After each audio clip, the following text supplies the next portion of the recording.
Subcommittee on Rails, Pipelines, and Hazardous Materials will come to order.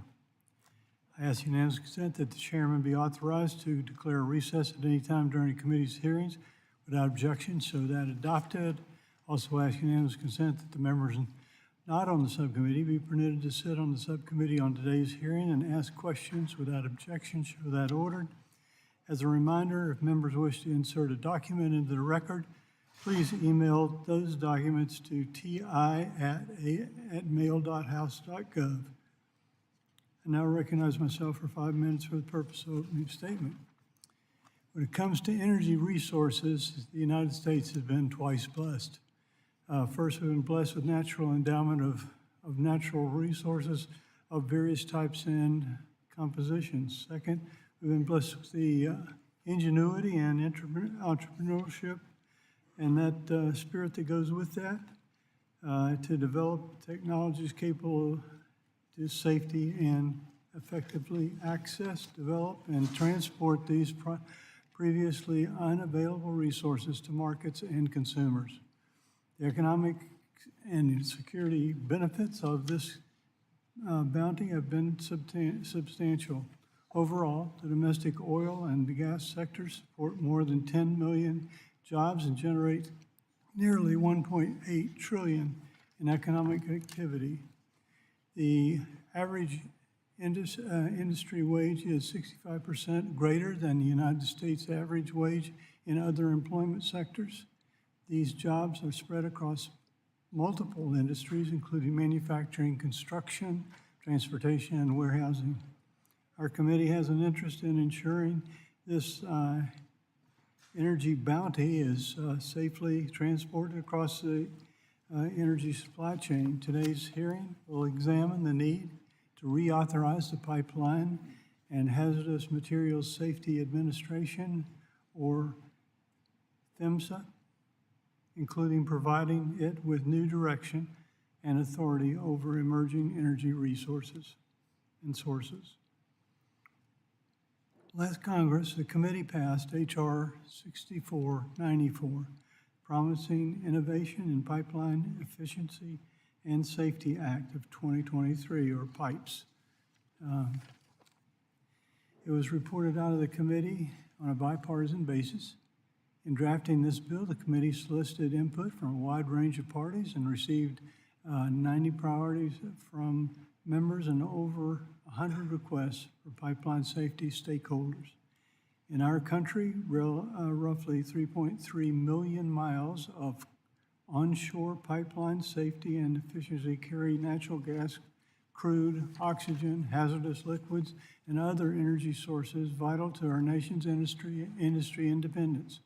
It is of utmost importance that Congress to ensure that PHMSA is focused on its core mission of advancing safe transportation of these resources. I'd like to welcome our people that are witnesses today. Mr. Andrew Black, President of CEO of Liquid Energy Pipeline Association. Eric Taylor, Director, Engineering Services, BHE GT&S. Emmanuel Paris, Vice President of Alex E. Paris Contracting Company. And Mr. Karam, Executive Director of Pipeline Safety Trust. Look forward to hearing your testimony. We yield back now and recognize Ranking Member Titus. It's an opening statement. Well, thank you, Mr. Chairman, and thank you to the witnesses for being here today. As you all know, there are 3.4 million miles of hazardous liquid and gas pipelines in the United States that help deliver energy to all communities in all our districts. Over 11,000 of those are in Nevada, so ensuring the safety of these pipelines is a matter I take very seriously.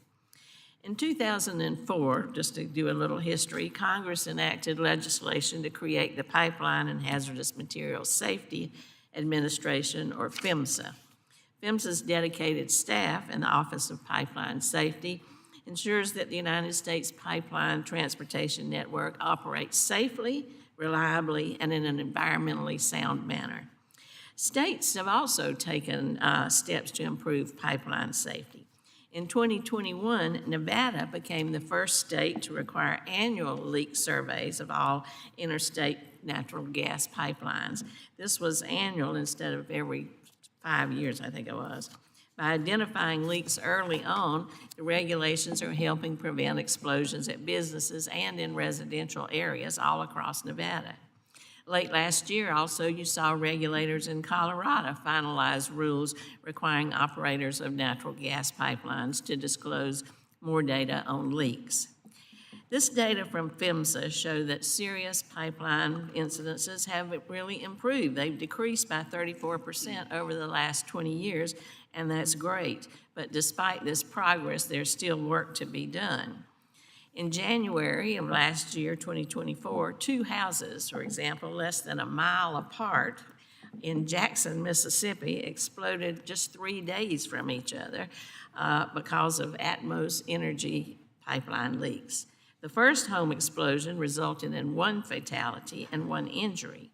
The resulting fire from the second explosion spread to a neighboring home. These incidences happened after Atmos had identified leaks in their pipelines in the area, but had failed to correct and repair them. Then in December of last year, a natural gas explosion in Avondale, Louisiana, killed 1 person and injured 5, and again, this pipe was operated by Atmos Energy. Congress has repeatedly made it clear that pipeline safety is a bipartisan issue, and I appreciate that. And that's why I'm concerned with President Trump's efforts to slash the federal workforce that will ensure this safety. Last Congress, as the chairman said, this committee approved a bipartisan pipeline safety bill that would authorize PHMSA to hire 30 additional staff members to implement pipeline safety policies and fulfill Congress's mandates. This was supported by Democrats and Republicans, as well as industry and safety advocates, because we all know that increased capacity will make pipelines safer for operators, for communities near pipelines, and for our environment in general. This legislation, however, never did receive a vote on the House floor. The Bipartisan Pipes Act of 2023 also included critical provisions to address PHMSA's safety workforce shortages, improve PHMSA's public outreach and engagement efforts, and strengthen penalties for pipeline damage and disruption. The bill also had provisions to help PHMSA prepare to regulate the next generation of pipelines and keeping up with technology.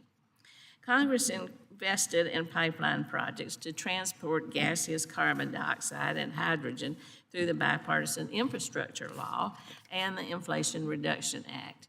I want to be sure that the federal safety regulators have the tools they need to mitigate the new risks that are associated with these projects. In closing, I look forward to working with the chairman and other members of this committee to build on the bipartisan work on pipeline safety that started long ago and intensified last session so that we can get legislation across the finish line during this Congress. So thank you all for being here today, and I look forward to hearing your perspectives. I yield back. Thank you very much. Now recognize the ranking member of the full committee. Mr. Larson, you're recognized for 5 minutes. Thank you, Chair Webster and Ranking Member Titus, for holding this hearing. The recent rise in pipeline incidents and deaths should be a warning call to this committee. Now, last year in the Northwest, we marked the 25th anniversary of the Olympic pipeline explosion in Bellingham, Washington, an explosion that claimed the lives of 2 10-year-old boys and an 18-year-old young man. The explosion released 237 gallons of gasoline into Whatcom Creek that flowed through Whatcom Falls Park in Bellingham. And so since then, for my entire tenure in Congress, I have fought to reduce the risk of pipeline incidents, promote transparency of pipeline safety information for local communities, and increase accountability for pipeline operators. And progress has been made, but certainly more needs to be done through legislation and rulemaking. PHMSA advanced 2 important rulemakings in December of last year, one on methane leak detection and the other on gaseous carbon dioxide pipeline requirements. The leak detection rule helps reduce pollution, limit unintentional methane leaks, and intentional venting. I want to be clear that President Trump signed this requirement into law in his first term. As well, The 2011 Pipeline Safety Act, passed 13 years ago, first required a carbon dioxide rulemaking. This requirement was made more urgent after a carbon dioxide pipeline ruptured in Mississippi in 2020. These rulemakings will increase safety. They are required by law, and the new administration should now quickly advance them after pulling them back. So they can do work already without us having to do more work. But now I want to turn to deadly accidents. According to PHMSA, in the past 5 years, there have been 3,070 pipeline incidents, killing 58 people, injuring 167 more people, and causing more than $2.3 billion in property damage. The primary reason these incidents occurred was due to material, weld, or equipment failures, all factors primarily within the control of pipeline operators. The NTSB, in addition to doing its great work investigating aviation accidents that we've seen over the last 35 days, has 9 open pipeline safety investigations, including one that launched this past weekend after a Kansas gas pipeline leak and explosion in Hutchinson, Kansas. More people are dying as well. 24 and 23 saw the deadliest pipeline incidents in more than a decade. In March of 2023, a UGI pipeline explosion at a chocolate factory in West Reading, Pennsylvania killed 7 people, injured 11 people, displaced 3 families from a neighboring apartment building, and forced many more people from the area to evacuate. The chocolate factory was not rebuilt, and production has shifted to other facilities, leaving the town of West Reading, population 4,530, without a significant employer that had been in the community for 65 years. And more problems are occurring. There were more incidents in 2024 than there were in 23, including one in my district in late December of 2023. The now BP-owned Olympic Pipeline saw another gas spill in my district. This time, more than 20,000 gallons of diesel spilled near the elementary school in Conway, Washington. Emergency response took more than a year, and still hasn't been completely cleaned up. But more can be done, and we should work quickly to pass a pipeline safety bill similar to the one we passed last Congress. This committee unanimously approved a bipartisan pipeline safety bill that improved transparency by creating an Office of Public Engagement, an idea championed by Representative Strickland. This legislation also required PHMSA to review operator emergency response plans, and more funding will help. PHMSA and state pipeline safety programs need resources and staff to inspect pipelines, conduct investigations when incidents occur, and take appropriate enforcement actions so bad actors are held accountable. Our bill increased the authorizations for both PHMSA and state pipeline safety authorities. We also included $56 million for state pipeline safety programs over 4 years. But I'm troubled by the president's recent efforts to remove people from the jobs that play a critical role to hold pipeline operators accountable for their actions that might harm people. Just as an example, PHMSA assessed a $2 million civil penalty on Denbury Gulf Coast Pipelines and its contractor Republic Testing Laboratories for obstructing PHMSA safety inspectors from observing pipeline repairs and verbally and physically assaulting PHMSA safety inspectors. Employees of these 2 companies physically prevented a PHMSA safety inspector from questioning a welder, held up a screen to prevent a PHMSA safety inspector from observing a weld, and prevented a PHMSA safety inspector from photographing test equipment. These repairs were being conducted to replace the carbon dioxide pipeline that ruptured in Satarsha, Mississippi, that sent 45 people to the hospital in 2020. Denbury's behavior towards PHMSA safety inspectors, the administration's efforts to cut staff from the Office of Pipeline Safety, and to cut funding for grants that Congress itself, we all, mandated, including PHMSA's technical assistance grants, put communities at risk nationwide.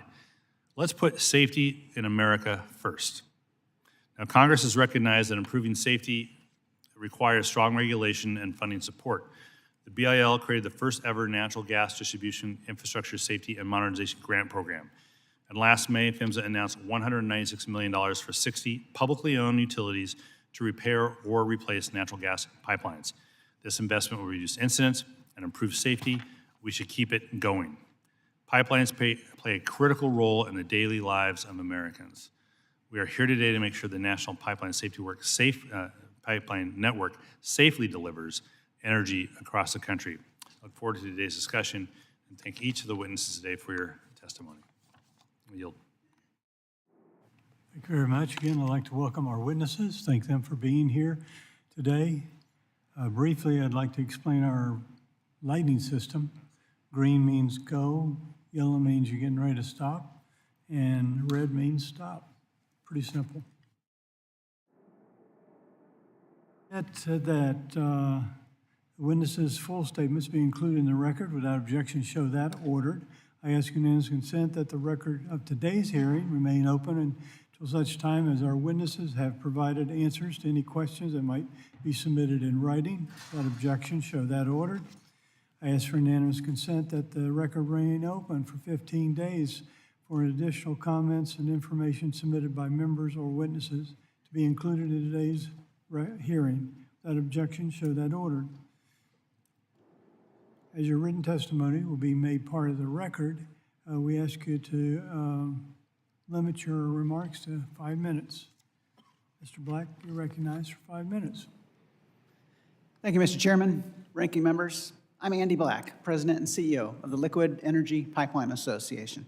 LEPA represents pipeline owners and operators transportation fuels like gasoline, diesel, and jet, transportation feedstocks like crude oil, home heating fuels like propane and heating oil, industrial feedstocks like ethane and butane, and low-carbon solutions like liquid petroleum gas, renewable diesel, and carbon dioxide. We have over 50 member companies delivering over 20 billion barrels annually across a nearly 230,000-mile network of pipelines. Thank you for holding this hearing today and highlighting the vital role this committee has promoting the infrastructure that leads to American prosperity. This committee has an important role ensuring our pipeline network is safe through pipeline safety reauthorization, allowing us to confidently expand our pipeline infrastructure. As the committee considers the role of pipeline infrastructure and what changes to make to federal pipeline safety laws, it's important to remember that pipelines are the safest way to deliver energy. More than 99.999% of crude oil and petroleum products delivered by pipeline reaches its destination safely. A report prepared by PHMSA for Congress, analyzing 10 years of incident data, found pipelines were 13 times safer than both trains and trucks, with pipelines experiencing only one incident for every 720 million gallons delivered. An Obama administration analysis found rejecting a major pipeline and shipping the same crude oil by rail would increase the risk of oil release by over 800 times and of barrels released by 2.6 times. Current PHMSA pipeline incident statistics also show pipeline safety is improving. According to publicly available PHMSA data, total liquid pipeline incidents are down 12% over the last 5 years. Liquids pipelines incidents impacting people or the environment are also down 12% over the last 5 years. Declining pipeline incidents over the last 5 years supports the committee's measured approach to reauthorizing pipeline safety laws without major changes or new mandates. LEPA does believe Congress can do more to help modernize pipeline safety programs because key parts of PHMSA safety regulations are over 20 years old and do not reflect the latest advances in safety technology or know-how. LEPA recognizes that America is blessed with an abundance of energy. Pipelines are the vital link from where that energy is produced to where it is refined into usable products and on to consumers and businesses in their home regions. Smart pipeline policies will promote the pipeline infrastructure needed to deliver American energy dominance.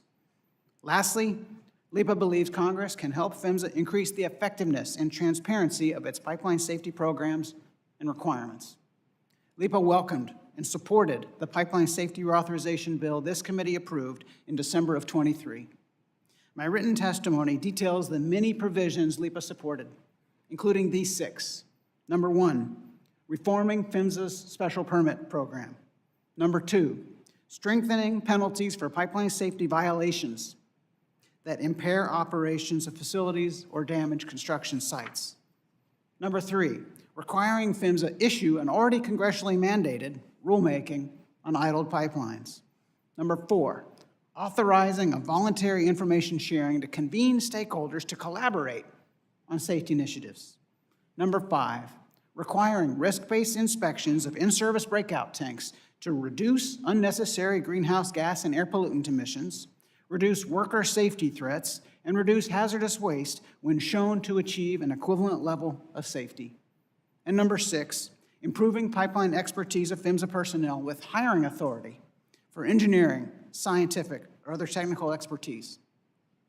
One final note on leveraging new technologies. In the 2020 PIPES Act, Congress recognized pipeline safety could benefit from harnessing the latest high-tech inspection technologies and analytics. However, PHMSA bureaucratic red tape in the last administration effectively strangled this program before it could ever start. An opportunity now exists, and LEPA supports restoring the will of Congress and reauthorizing this program without additional bureaucratic red tape or conditions. Thank you again for the committee's support of pipeline energy infrastructure and the opportunity to testify before you today on the benefits of pipelines, including their safety. Thank you. Thank you very much, Mr. Taylor. You're recognized for 5 minutes. Chairman Webster, Ranking Member Titus, and members of the subcommittee. Good morning. My name is Eric Taylor, and I serve as the Director of Engineering Services for BHE GT&S. Thank you for the opportunity to testify on behalf of the Interstate Natural Gas Association of America, otherwise known as INGA, on promoting and improving safety and pipeline infrastructure. We appreciate the subcommittee's leadership and ongoing efforts to develop a measure that would reauthorize the Office of Pipeline Safety within PHMSA. INGA is a trade association specifically representing the interstate natural gas, pipeline, and storage industry. INGA's member companies transport most of the natural gas consumed in the United States through a network of approximately 200,000 miles of interstate transmission pipelines and are primarily focused on serving customers like local distribution companies, electricity generators, industrial manufacturers, and LNG export facilities. I've focused the last 10 years of my career on pipeline safety, and most recently have been engaged in the last 2 major PHMSA rulemakings, the Leak Detection and Repair, LDAR, and Class Location Proposed Rules. I was very involved in the Gas Pipeline Advisory Committee, GPAC meetings in November 2023 and March 2024. We applaud the committee for employing a bipartisan strategy in the 118th Congress to reauthorize PHMSA pipeline safety programs for 4 years.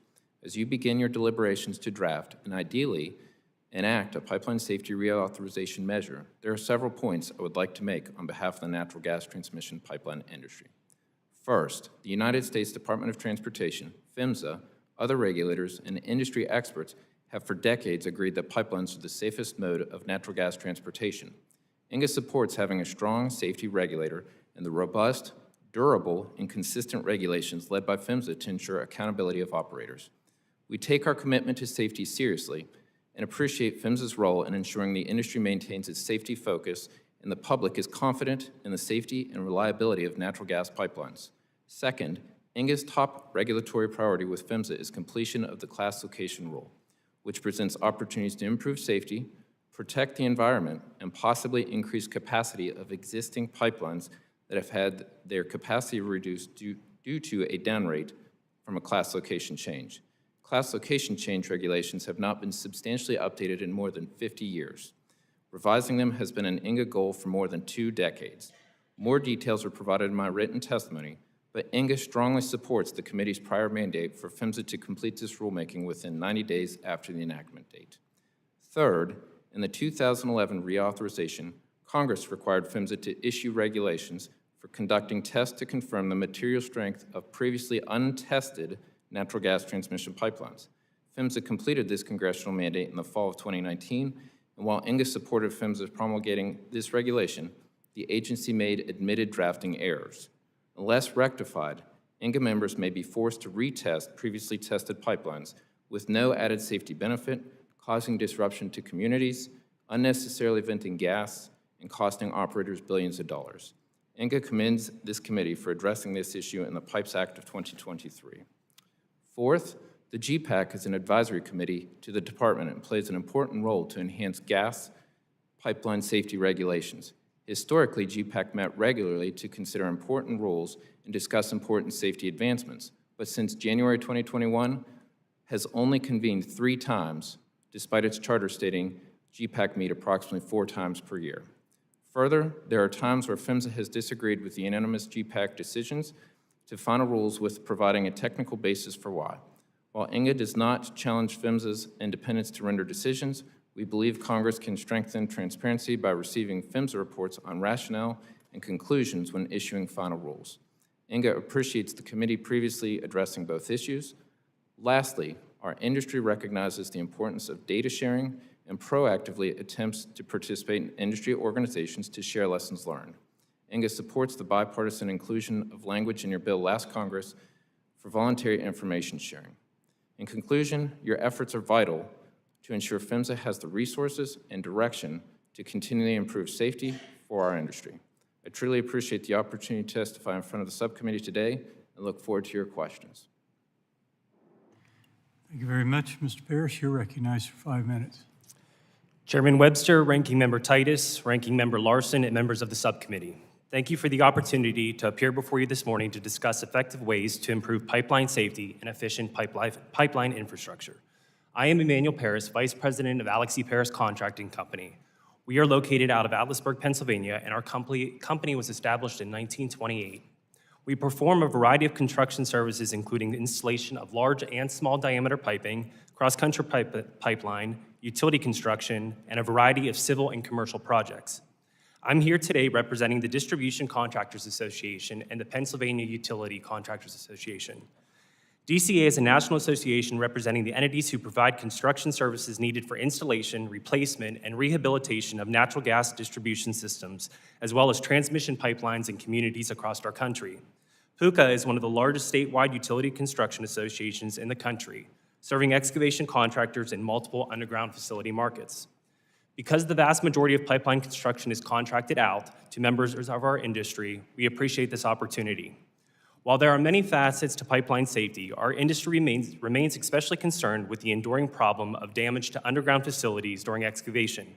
For the most part, contractors, operators, and leaders in damage prevention, like the Common Ground Alliance, have long supported the concept of sharing responsibility in damage prevention. Ensuring for accurate and timely locating and marking of underground facilities is fundamental to this process, and they are gaining attention. According to the Common Ground Alliance's 2023 Damage Information Reporting Tool, excavators face about a 50-50 odds of being able to legally start work on time due to utilities not providing timely locates. This obviously undermines the 811 process. According to CGA, failure to locate underground facilities accurately and on time was the root cause of 34% of facility damages in 23. Records of underground utilities can be outdated, inaccurate, or incomplete, and are sometimes unavailable to damage prevention stakeholders like designers, locators, and excavators such as ourselves. This committee's pipeline safety reauthorization bill, considered in the last Congress, addressed these challenges by proposing improvements to state damage prevention programs. Specifically, we believe state pipeline safety authorities should support and encourage adoption of leading practices to improve their programs. We believe state damage prevention authorities should be setting policies to reduce exemptions in the damage prevention process, require marking of all underground lines and laterals, including sewer lines and laterals, encourage robust training for locate professionals, and to promote and encourage the use of state-of-the-art technologies to locate underground facilities. Exemptions to the one-call or 811 process have been in the thorn in the side of damage prevention since one-call's laws were established. Exemptions for specific stakeholders or certain types of infrastructure do nothing but compromise the damage prevention process. While it's generally agreed to that exemptions to one-call participation are bad for damage prevention, it's important to clarify that participation means that all excavators notify their 811 center prior to excavation, and that all underground facility owners belong to their respective 811 center and respond to locate requests. I want to move to the need for improved mapping of underground facilities, and specifically the need to move toward geographic informations or GIS mapping. GIS can create, analyze, and map different layers of data by creating maps and scenes related to underground facilities, and allows for layering of data tied to geographic points rather than restricting the user to limited features on a static map. The goal of moving towards superior GIS mapping is shared by industries outside of the excavation construction industry. Support of these damage prevention provisions, especially related to GIS mapping, was shared by other national associations and organizations representing all of us. The Infrastructure Investment and Jobs Act of 21 provided an unprecedented $550 billion in new investments in American infrastructure, and a significant portion of those dollars will go toward improvements to underground systems. That means that there will be an unprecedented amount of underground utility work coming forward. Our members also support provisions that would hold those physically attacked pipeline infrastructure more accountable. While most agree on the right to peaceful activism, including peaceful protests to pipeline construction projects, stiffer penalties are needed to hold those who engage in criminal activities during protests more accountable. It's important to include pipeline facilities under construction within the scope of this provision, and the excavation community would agree or argue that while interfering or tampering with the operation of pipeline would clearly compromise pipeline safety, vandalism and destruction of nearby equipment used to build a pipeline can be just as dangerous. The excavation construction industry looks forward to working with all of you on advancing pipeline safety reauthorization legislation to include language to improve state pipeline safety programs through promotion of several leading practices. I'd like to thank you again for the opportunity to speak with you today, and I look forward to answering any questions that you have. Thank you very much. Mr. Karam, you're recognized for 5 minutes. Thank you. Good morning, Chair Webster, Ranking Member Titus, Ranking Member Larson, and members of the subcommittee. Thank you for inviting me to speak today on the vital subject of pipeline safety. My name is Bill Karam, and I'm the Executive Director of the Pipeline Safety Trust. The Pipeline Safety Trust was founded after the 1999 Olympic pipeline tragedy in Bellingham, Washington. That entirely preventable failure spilled gasoline into a beautiful salmon stream in the heart of our community, which ignited and killed 3 boys. The U.S. Justice Department was so appalled at the operations of the pipeline company and the lax oversight from the federal government that they asked the courts to set aside money from the settlement to create the Pipeline Safety Trust as a national watchdog on the pipeline industry and its regulators. I look forward to the day when I can tell you that there have been no fatalities since the last time I testified, but today is not that day. The last 2 years have been the deadliest 2-year period for pipelines in nearly 15 years. Since the 2-year period that included the devastating PG&E pipeline explosion in San Bruno, California, widely considered a low point for pipeline safety. I warn you that my message is largely the same as my previous opportunities to testify before the subcommittee, and that's because the state of pipeline safety is largely the same. We continue to languish with consistent poor performance, with a significant incident almost every day, and 30 people killed over the last 2 years. In December, the NTSB held a board meeting to discuss the 2023 UGI Utilities pipeline failure in West Reading, Pennsylvania, that killed 7 people and injured 11. The failed piece of pipeline infrastructure was made from ADDL-A plastic. PHMSA has known these ADDL-A components are prone to failure for decades. The NTSB is also investigating an Enbridge pipeline failure that occurred in November in South Jordan, Utah, that killed a 15-year-old child. The preliminary report finds that the failed pipeline was also ADDL-A. Atmos Energy, a large gas distribution pipeline operator in the Southeast, has had a string of deadly failures with troublingly common patterns. An NTSB investigation of a 2018 home explosion that took the life of a 12-year-old girl while she practiced her cheerleading routine found that the failed pipeline was part of an under-maintained system full of leaks that had led to fires in neighboring homes in the preceding days. Neighbors had complained repeatedly about the smell of gas. Atmos didn't find any leaks they deemed to be hazardous before the home exploded. Then just last year in Jackson, Mississippi, a pipeline-fueled home explosion killed the 82-year-old wife of a community pastor. An NTSB preliminary report found that the failed pipeline was part of an under-maintained system full of leaks that led to another home explosion in the following days. Neighbors had complained repeatedly about the smell of gas. Atmos didn't find any leaks they deemed to be hazardous before the home exploded. Again, if I'm repeating myself, it's because operators are repeating their mistakes that kill people. While everyone on today's panel supports the goal of 0 incidents, unfortunately, we have a long way to go. I commend this subcommittee for working together on pipeline safety legislation over the last 2 years. The bill this subcommittee passed has some good provisions. Increasing civil penalties is a step in the right direction. When we try to chart penalties levied on operators against their quarterly earnings, we often can't even visualize the penalty. It's such a tiny percentage of earnings. So giving PHMSA more enforcement authority, albeit small in this case, is moving in the right direction. Additionally, increasing authorized resources to PHMSA and state programs is another move in the right direction.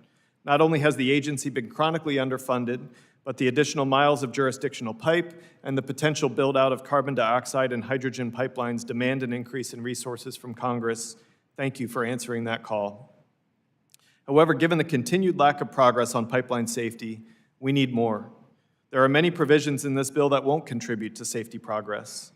Additionally, there are common sense, practical safety initiatives that would make a real impact on safety, such as fire shutoff valves. These devices can mitigate the damage caused by a house fire that could be made worse by the presence of gas service. The valve automatically closes when exposed to heat, preventing natural gas from adding literal fuel to the fire. These devices are inexpensive, require no ongoing maintenance, and can be easily installed on service lines.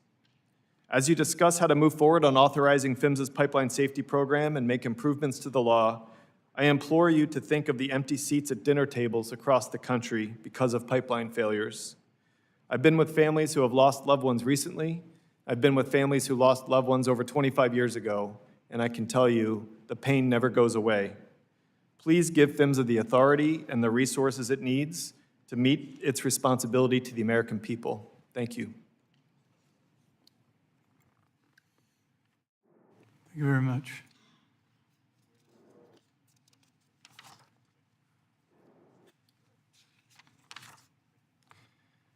Okay, so now it's time for us to ask questions. If you're ready, we're ready. I guess my first question is, basically, Mr. Karam and others mentioned the fact that things just didn't get done. I'm wondering if last 4 years has had no administrator, nobody in charge.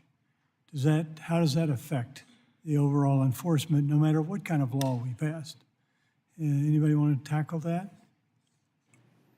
Mr. Black? Thank you, Mr. Chairman. LEPA applauds President Trump for nominating a PHMSA administrator for Senate confirmation. It is important to have an administrator to drive change within PHMSA, and PHMSA needs that change to improve the use of new technologies.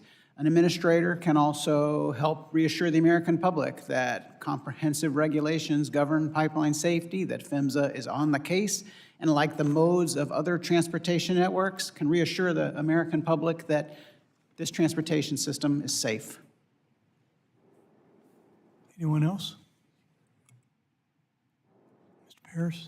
So I think not having a confirmed administrator shows that there's some, it gives an uncertain regulatory environment. And if there is a confirmed administrator, it shows that the government is serious about tackling these issues. So I think it's very important that we do so.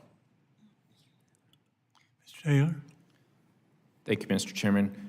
Yes, we would also support having that individual confirmed, but we also can support and make sure that we work with the current PHMSA administration and make sure that we continue to improve on safety, and we've been able to do so through the last administration. Mr. Karam? Yeah, my hope and expectation is that pipeline safety is a bipartisan issue that rises above politics, and I think we've seen that through all recent administrations, including the last Trump administration under Skip Elliott's leadership. And seeing two members of that team returning, and Paul Roberti and Ben Kochman, leads me to hope and expect that safety-forward leadership will continue. So if, pipelines are the safest mode of transportation by far. We understand that. But are the safety rules, regulations, laws, and other things enough, maybe just undirected by not having a leader, or is there something else we should be doing? Anybody want to take on that one? It's great that pipeline incidents are declining 12% overall and 12% on incidents impacting the pipeline environment, but our goal is zero incidents. Congress has a role in that through pipeline safety authorization.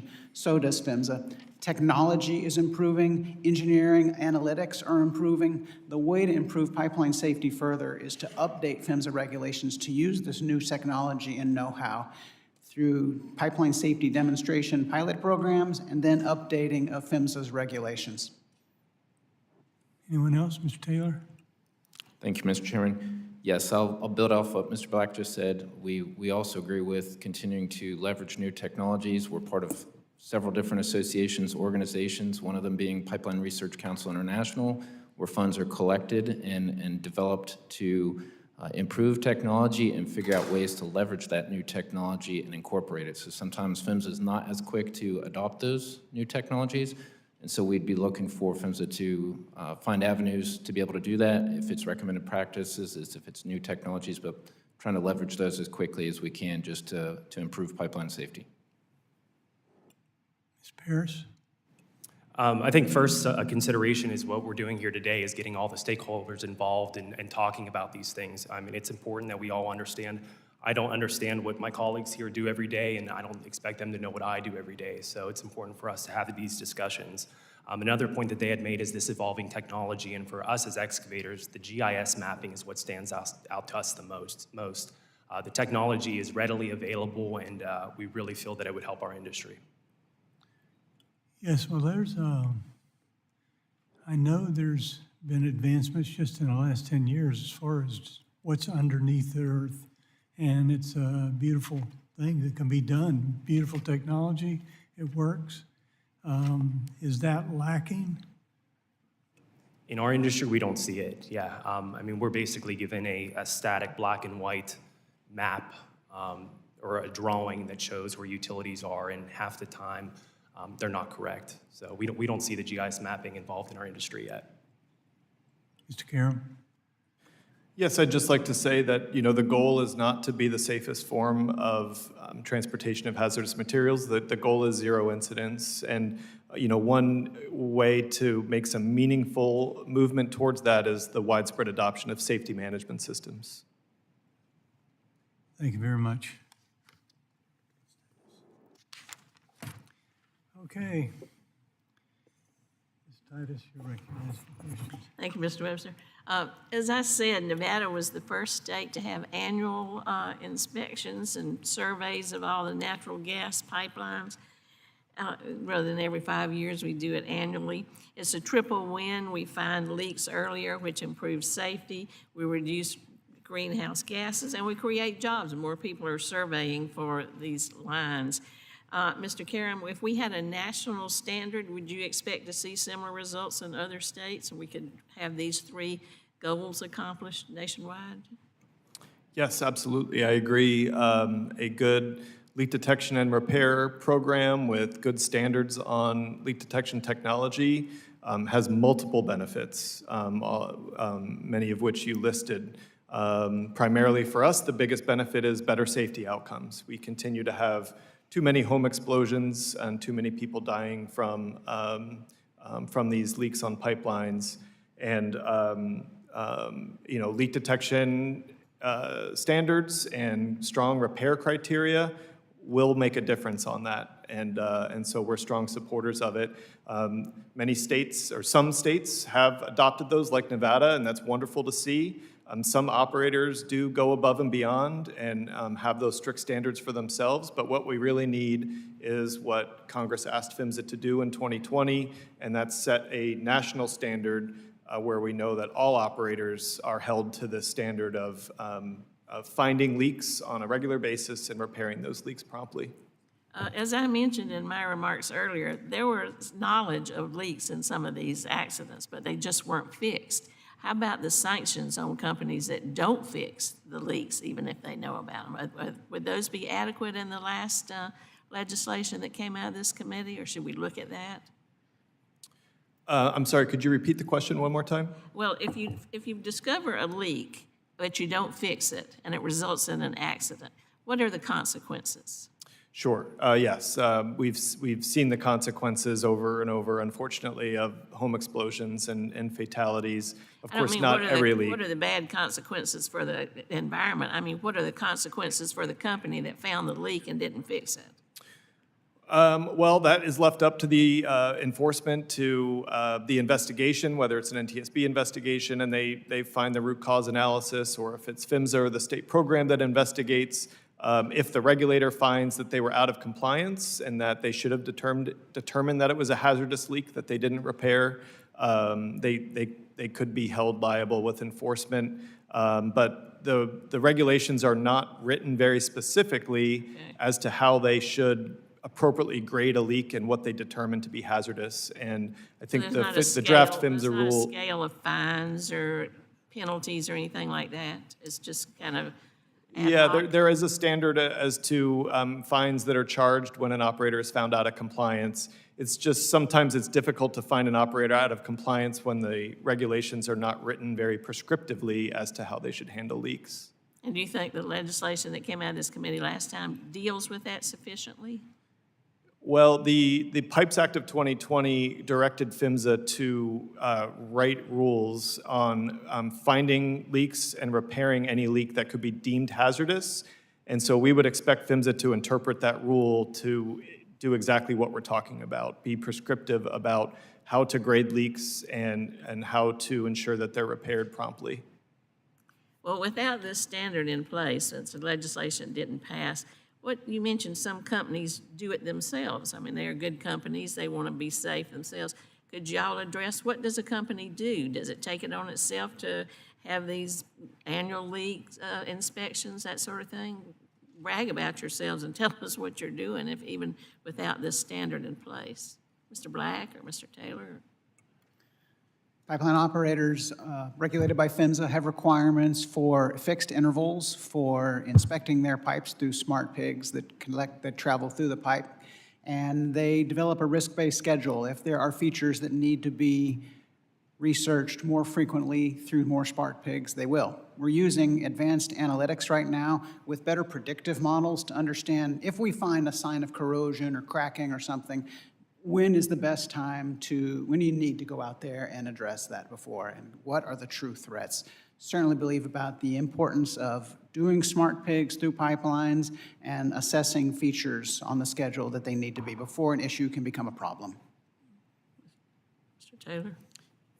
Yes, for the natural gas industry and for the transmission side, we actually do more frequent patrols than what you're describing. So for Class 1 and 2, you'll do once per year, but then in Class 3 and 4, higher populated areas, it's more frequent than that.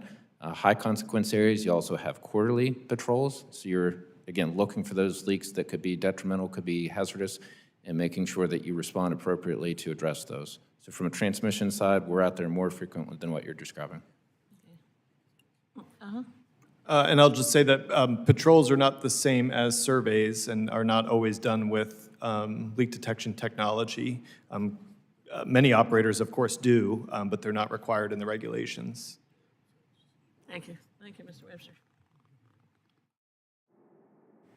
Mr. Larson, do you have questions? Some say yes, some say no. Sure. Go ahead. Kind of going out of turn, and I appreciate that. For a variety of reasons, a lot going on today. But my first question is for Mr. Karam. In the 2020 Pipes Act, Congress created a grant that the Pipeline Safety Trust receives to provide technical assistance to communities and individuals in support of pipeline safety. And what does your organization do with those dollars? Yes, this has been really critical funding for our organization, and we're grateful to Congress for authorizing it and to PHMSA for awarding it.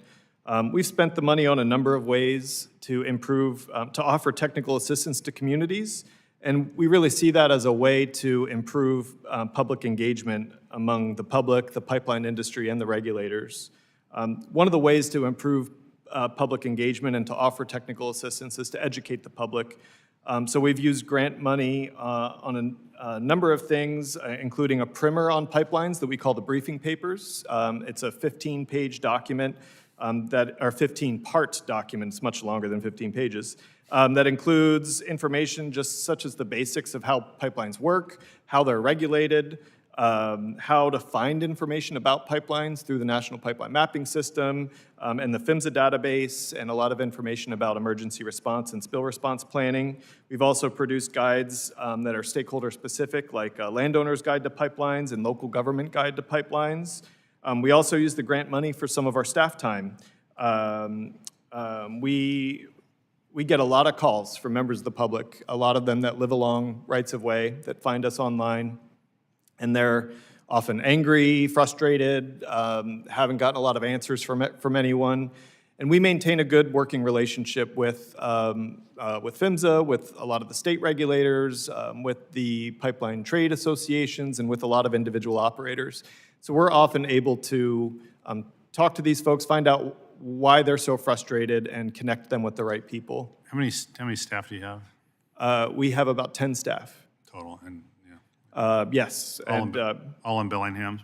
no, we have about half are in Bellingham and half are spread out. COVID showed us that we were able to work remotely. Yeah. So it's been over 20 years since much of the pipeline industry began implementing integrity management. Has integrity management improved pipeline safety compared to more prescriptive regulatory approach in the view of PST? Yeah, but integrity management is a bit of a mixed bag.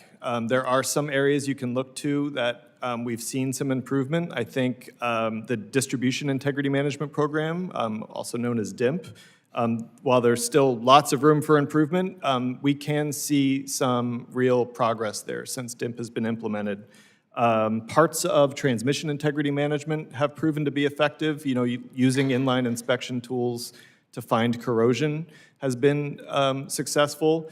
But I'll say the idea of integrity management puts the onus on the operator to identify all of the potential threats on their pipeline within these high consequence areas and create a plan to mitigate against those threats and implement that plan. So we would expect that when we look at the significant incidents within those areas where they're required to have integrity management, that we would have lower rates of significant failures, significant incidents, and we actually see the opposite, that there are lower failures outside of those areas. So I don't have a lot of answers as to why that's not working, but I know threat identification by operators is a problem, and you know, we need to figure out what's not working and how to fix it. Thanks. Mr. Taylor, the EPA identified natural gas systems as a main source of methane emissions, and the Pipes Act of 2020 mandated that PHMSA finalize a rule of methane leak detection and repair programs, both for safety and to cut pollution, methane pollution. Did PHMSA's final rule from December reflect INGA's input? Yes, it followed the GPAC recommendation, so generally it followed what we were recommending. We would like the opportunity to have it noticed and commented again. Again, there were a couple small things we'd like to improve on, but ultimately, yeah, it followed the GPAC recommendations. It generally did, okay. I get when administrations come in, they want to do things differently. It just seemed like both on the methane leak and the other one I mentioned on the CO2 pipelines, that we told PHMSA to do this. These are nearly done. There was generally a lot of consensus. Like, this wasn't the fight to be had, but now we got to do this all over again. So it sounds like we get to do it all over again. Yeah. Is that about right? Yeah. Great. Thank you very much. Yield back. Gentleman yields back. Mr. Maffa, you recognized. Thank you, Mr. Chair. Panelists, thanks for joining us here today as we review pipeline issues and really remember what a great job they do for us in this country of transporting so much energy product when you consider that there's, you know, over 1.5 million miles of pipelines, and that they're the best alternative of moving energy, and certainly the most efficient and the most ecologically sound. I mean, when I hear people bad-mouthing pipelines, well, what's your alternative? Do you want to haul it all in trucks or try to get ships close enough to port, you know, ports that are still many miles from inland areas that need it? It's just, it's kind of sometimes a fruitless argument here. Of course, we need to improve pipeline safety, but I guess my questions would lead to the idea that what are we doing to make that as expeditious as possible? So I want to couple thoughts from Mr. Black, that I have a figure here that said oil through pipelines is 13 times safer than alternate modes, and even an Obama-era administration had said that same conclusion. My home state of California, there's a lot being done to, in the name of the environment, and so I guess pipelines being so strong that way, you would see we'd have more going on with pipeline efforts in California. So do you think, Mr. Black, that California's reluctance or flat-out opposition for permitting new pipelines to move these products, is it based on a safety concern, or is there something else happening there? Thank you, Congressman. As you mentioned, even the PHMSA report for Congress and the incident data shows that pipelines are the safest way to move the energy that Americans use. The study showed that it's 13 times more likely to have an incident on those other modes. So the reason this fuel is moving on a pipeline or a train or a truck is because the Americans need it. So if the pipeline is stopped or is never able to enter the market, that fuel is moving on another mode, which is less safe. So if we are making permitting decisions based just on safety, we should be adding pipelines. Now, where's the politics enter in, you think? Yeah, you don't want to touch that, probably. As we know, California is moving rapidly, or trying to rapidly move towards banning fuel-powered vehicles, and they've already been very anti-oil exploration and on that order. So what else? Let's see.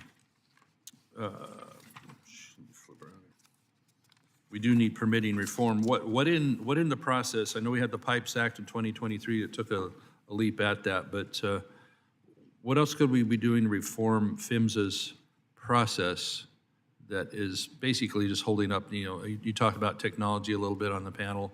There's more things we could be doing to have a speedier process so we actually can implement this. And I'm sure there's environmental concerns when you want to go out and dig up a pipeline to make repairs or improvements. What are some of the holdups, Mr. Black and Mr. Taylor? Well, PHMSA can reduce its bureaucratic red tape, and Congress can help you do that. There's a special permit program that Congress created because you can't do one-size-fits-all regulations for the entire pipeline network. Wide diameter, narrow diameter, high pressure, low pressure, large, small, different operating environments. But that special permit program, which would allow a variance to the waivers, an equivalent way to approve safety, is basically broken because PHMSA has been taking too long and applying unnecessary conditions. In your bill that you reported in December of '23, you have reforms to the special permit process.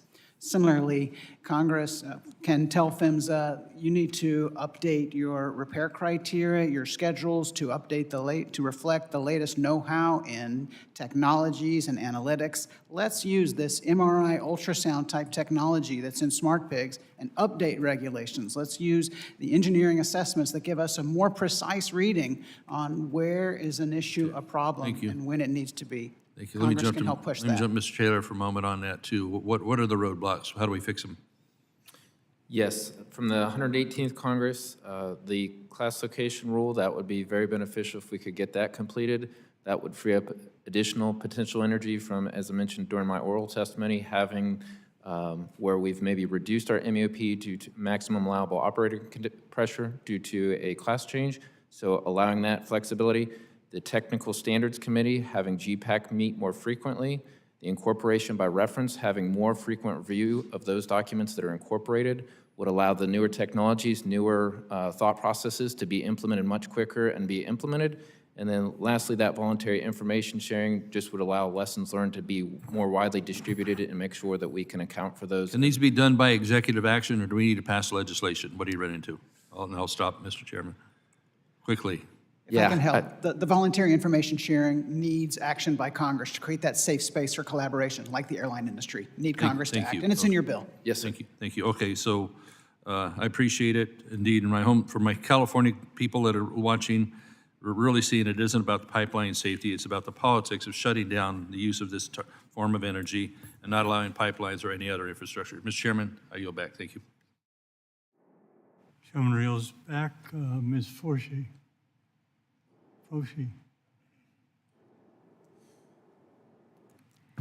Thank you, Mr. Chairman, and the ranking member for holding this hearing, and thank you to the witnesses for being here with us today.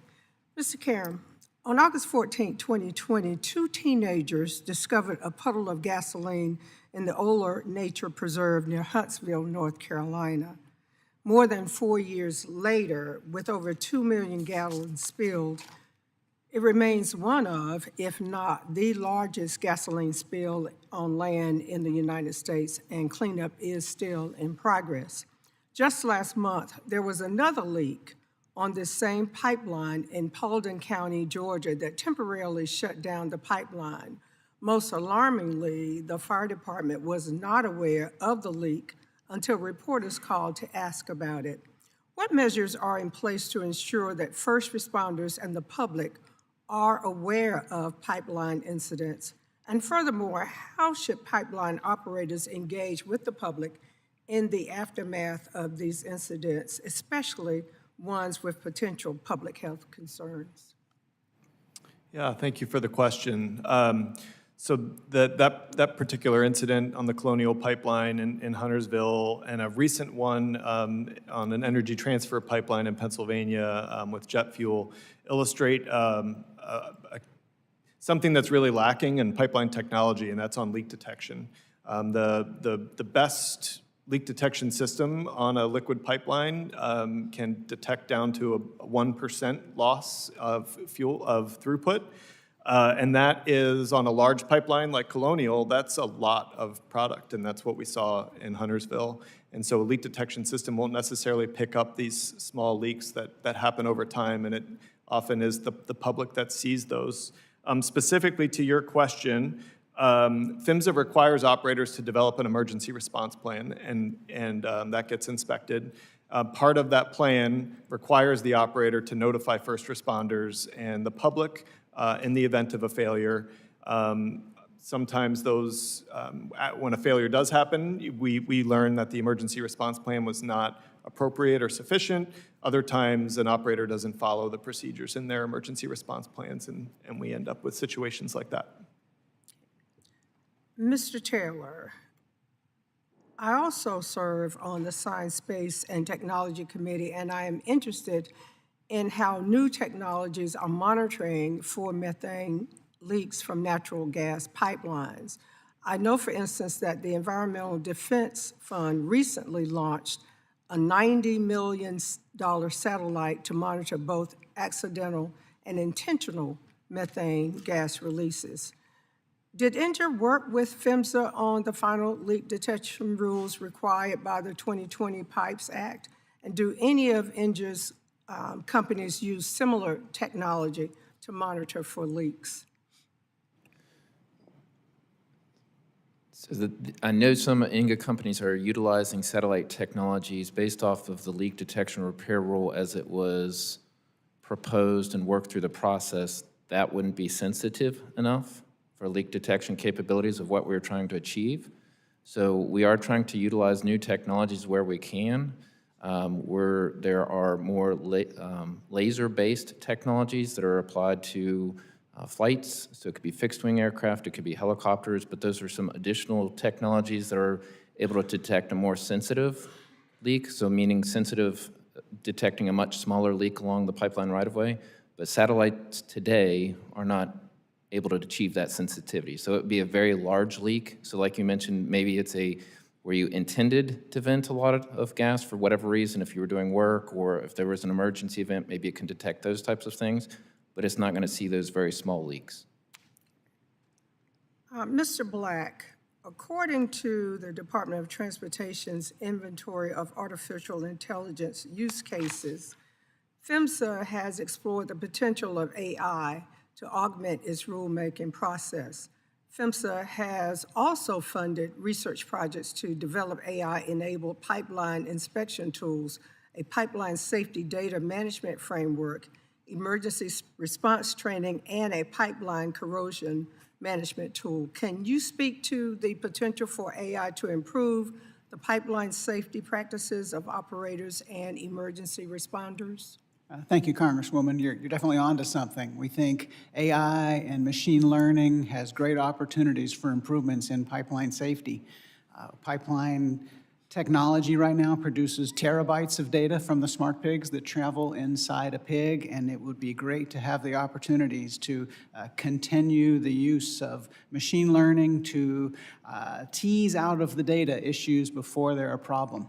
In your bipartisan bill last time, you have a voluntary information sharing program that will create a safe space for operators and regulators and stakeholders in the industry to talk more about how to use that data, and it will help. Thank you, Mr. Chairman. I yield back. Gentleman yields back. Mr. Stauber, you're recognized. Thank you very much. Mr. Black, I appreciate that comment. In order for us to win the AI war, we need energy via the pipelines. Mr. Taylor, what is the natural gas pipeline sector's perspective on the value of PHMSA's advisory committee? Can you ask the question one more time? What's your perspective on the advisory committees? Okay, I'm sorry. Yes, thank you, Congressman. Very valuable. Having that meeting allows discussion of various new topics, new technologies, different ways to address safety concerns. If we are seeing new things pop up that we're not aware of, or that's something new, that we can bring the players together, the different parties together, and think about, okay, what is the right way to tackle this? How do we try to strive for zero incidents across the pipelines? So it's extremely important. Allows these new rules that we're talking about, again, like class location rule. How do we try to get that completed? We're going to need to have another GPAC discussion. So having that meeting as frequently as we can. Again, the last Congress had 2 times per year. The current charter says 4 times per year. Somewhere in that range would be extremely helpful to continue to have the dialogue, the conversation, and move rules forward, move new thoughts forward, move new technologies forward. I think that, would you agree that GPAC has the ability, if technology arises in between those meetings, to call a session to say, here's new technology, here's where we can make it safer and we can implement it sooner rather than later? So that's set up through PHMSA. PHMSA has to organize those discussions and get that meeting organized, and so it's really, we appreciate the benefit from Congress to try to get this completed and force that discussion, because it takes a lot of work, but it's ultimately very important to improve safety and advance that. Do you think holding more frequent advisory meetings with key pipeline safety stakeholders strengthens PHMSA's rulemaking process? It would definitely improve the process, because again, as we talk through these rules, regulations, we get the right parties together, make sure that we're considering all aspects, because again, it's extremely beneficial to get the public side together, get the industry side together, get the state entities, because through the last GPAC, when we talked through LDAR, we talked through class location, everybody brought in their different thoughts and their different concerns to make sure we come out with the best regulation we can. Ultimately, we want something that comes out that's technically accurate as well, because if something's put out there that we can't meet, that's not going to be beneficial to the industry, that's not going to be beneficial to the public. Right. And so I think those are some things that'll come out of that meeting. I would just say that we know that pipelines are a very safe and effective way of moving energy. And I think all panelists here agree that safety is the #1 priority. I think that if we met more often and used that technology and actually brought it to fruition, I do believe we can make it even safer. And this means that Mr. Karam would be out of a job if we make it completely safe, because then he couldn't come here and talk about more safety. But with all due respect, I think it's important. I think this is a very, very healthy discussion. There's that balance. You know, Mr. Karam, I read your testimony, and it's very sad when we have deaths, right? But I do believe that the industry is doing the best they can with the information given to them. I don't believe it's anything nefarious. We want to move together safely in this next century and with the technology we have. Because if we don't move that energy, we won't win the AI war. If we don't move that energy, more people in the northern climates are going to have difficulty getting through the winters. So I think it's important that we understand the value of the pipelines, and the safety is the #1 priority. So I just want to thank all the witnesses for being here. Mr. Chair, thank you for holding this very important hearing, and I yield back. Gentleman yields back. Ms. Sykes. Thank you, Mr. Chairman and Ranking Member, for holding this hearing. Look forward to continuing discussions on how we can keep pipelines safe but active in our communities. As some of you may know, that on May 28, 2024, a natural gas-fueled explosion occurred at the Realty Tower building in Youngstown, Ohio. I don't represent Youngstown, Ohio. That was the former 13th Congressional District, and I hope this line of questioning does not continue to confuse people as to what communities I represent, but it is important to bring up because it is a significant topic of discussion. The explosion occurred at the base of the building, destroying the facade, throwing glass, brick, and other debris onto the sidewalk, and causing the first floor of the Chase Bank to collapse into the basement. The explosion tragically killed 27-year-old bank employee Akil Drake, who was found deceased in the basement, along with 9 other people who sustained injuries that required hospitalization. The significant structural damage to the 13-story building, which contained the bank and other offices, as well as a few residences. People deserve to feel safe in their homes and in their workplaces, and I want to express my sincere condolences to Akil's family and everyone else whose lives were impacted or been turned upside down due to this devastating explosion. At the time of the explosion, a 4-person scrap removal crew was working at the building's basement to remove and relocate utilities in preparation for a city's road improvement project. The NTSB found that during the work, a scrap removal worker cut through an inactive but still pressurized service line, resulting in a gas leak and a subsequent explosion. According to the NTSB, the explosion occurred just 6 minutes after the service line was cut. The NTSB says the investigation will focus on the pipeline operators' procedures and practices for meter removal, record keeping and abandoning gas facilities, ownership of the inactive service line, the companies associated with the Realty Tower building, and the scrap crews contractors' operational practices and policies for work crews. However, while NTSB continues their investigation into this tragedy, the explosion has had long-lasting consequences to the community, especially those who called the building home and those who had businesses there. In the aftermath, the 100-year-old building needed to be demolished, forcing residents of the neighboring apartment complex to be displaced for months while demolition occurred. This tragic pipeline explosion and the following displacement of residents demonstrates why this committee takes issues of pipeline safety so seriously. We must continue to work together to prevent accidents like these from happening again, including taking the NTSB's report and recommendations into account. So, Mr. Karam, how are pipeline operators supposed to indicate that a gas line is inactive? Yeah, thank you for that question. As I understand it, there are no requirements for marking or identifying inactive service lines unless a one-call has been initiated, and in that case, they would. When there is an inactive service line, operators have some options on how to deal with that, how to discontinue that line, some of which allow pressurized gas to be in that section of the inactive service line. And so we would love to see more specificity in the regs around this. Thank you. And Mr. Paris, just a pretty broad question. Have you seen accidents like this before where an excavator thought an inactive gas line meant that it could be cut? And if so, how should this type of accident be characterized as excavator damage or poor record keeping? So to answer your first question, yes, we see this. There are many times that we come across abandoned old lines where we excavate and break those lines and have to either make that repair or come up with another plan. I'd like to go back to the importance of mapping, and I do think it is an issue with what data we're given and shown before excavation. I know a lot of the topics and incidents that we've talked about today are after pipeline construction is done and our job as excavators is over. But there's also an importance of getting those lines marked before construction starts when we're building these things in the ground from the start. So.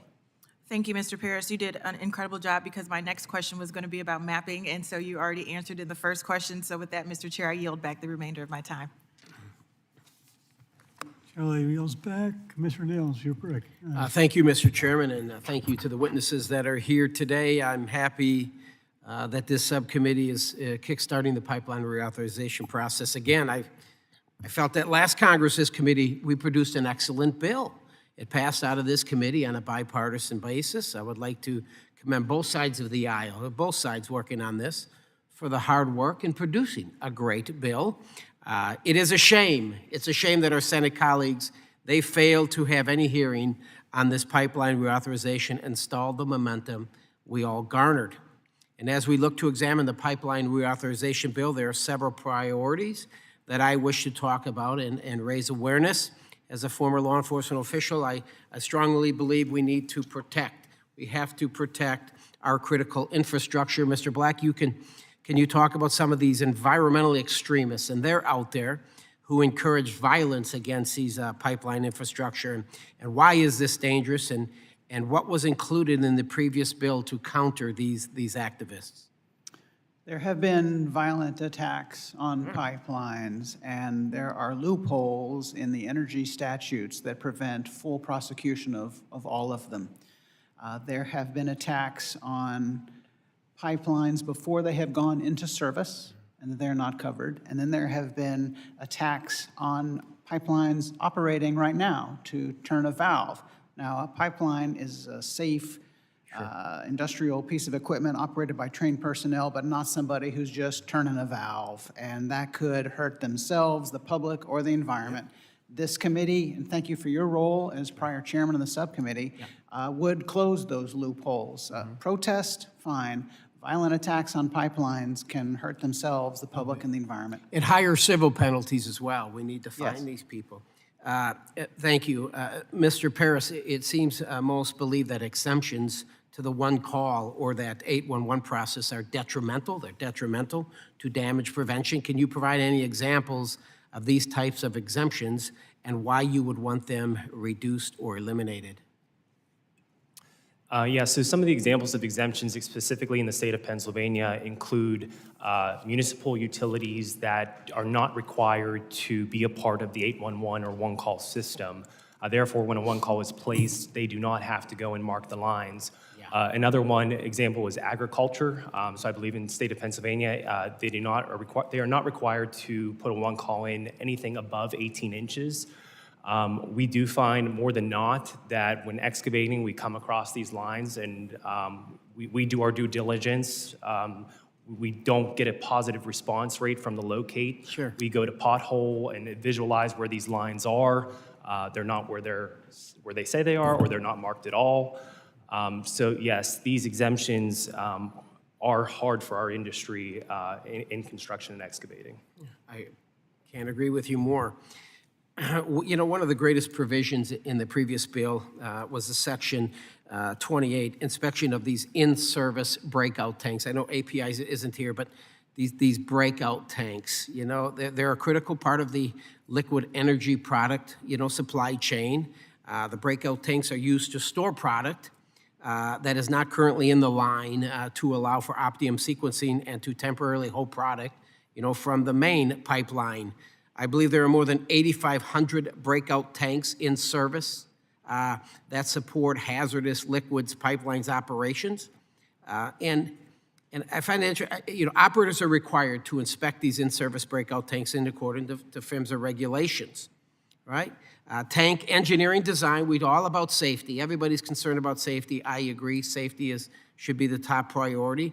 The engineering design in these tanks and the liner performance has improved dramatically over the past 10 to 15 years, as demonstrated by the PHMSA data. I guess there's PHMSA says an incident data for the 12-year period from 2010 to 2022 shows a 0.5% incident rate from releases from tank floors due to cracking or pinhole corrosion.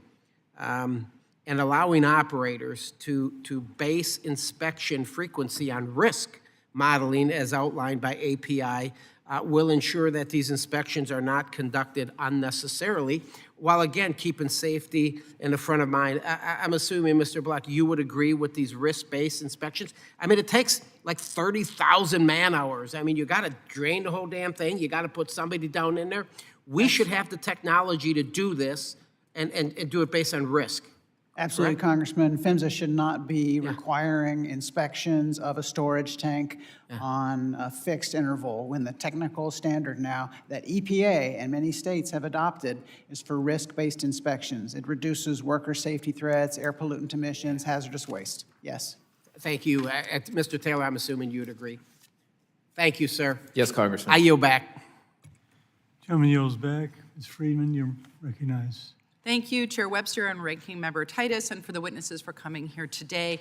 Unfortunately, California is no stranger to natural gas transmission pipeline disasters. 15 years ago, of course, we had the explosion in the San Bruno neighborhood in Northern California, where several people were killed and 47 million standard cubic feet of natural gas was released. I believe 8 people were killed and about 38 homes were destroyed, and we all still grieve for them in California. And closer to home for me in Los Angeles, thousands of people are still suffering health impacts because of the leak at Aliso Canyon. So the question is, are we now safer since San Bruno? And have we put into place everything we need to keep our community safe? And I believe the answer is no, because the last 2 years have been the deadliest 2-year period for pipelines since the San Bruno explosion. In the past 2 years alone, 30 people have tragically lost their lives due to pipeline safety incidents. And I hope to work with the subcommittee, with everyone on the subcommittee, to develop robust standards to prevent these disasters from occurring. Now, LA has a high number of liquid and natural gas pipelines through very densely populated areas, including in my district in Glendale, in Burbank, Los Angeles, and Pasadena.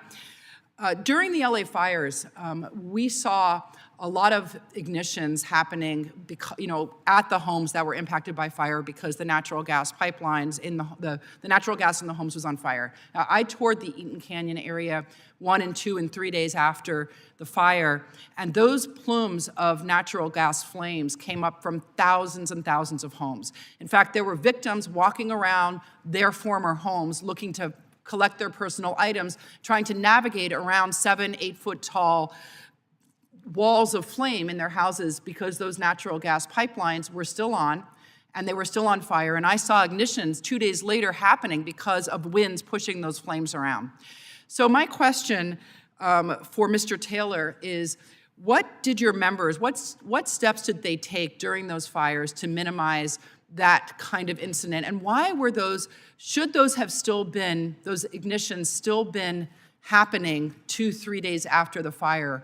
How do we make sure that we don't have the public walking through these burn areas, through their homes, while they have to navigate around very intense flame plumes, I don't even know what to call them, coming out of their former homes? Yeah, so thank you, Congressman.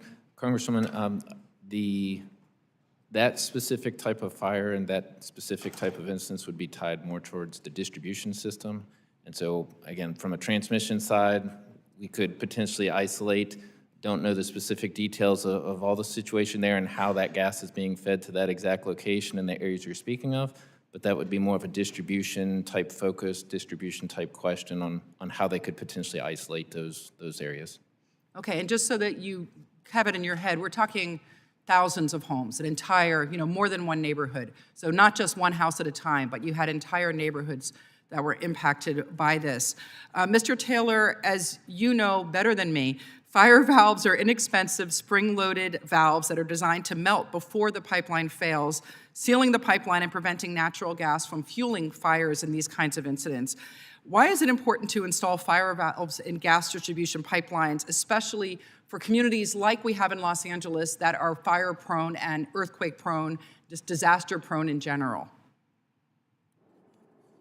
I don't know if you're asking me or Mr. Karam, but Whoever, yeah. yeah. So again, from our standpoint, that would be more distribution focused. We wouldn't have that type of application for transmission pipelines, but it would make sense for distribution. I'll let Mr. Karam answer the question though as well. Yeah, thank you for that question, and I'm so sorry about the devastation in your district and around your state. And yes, what you're talking about is on the distribution systems, which are the service lines that go into each home and building.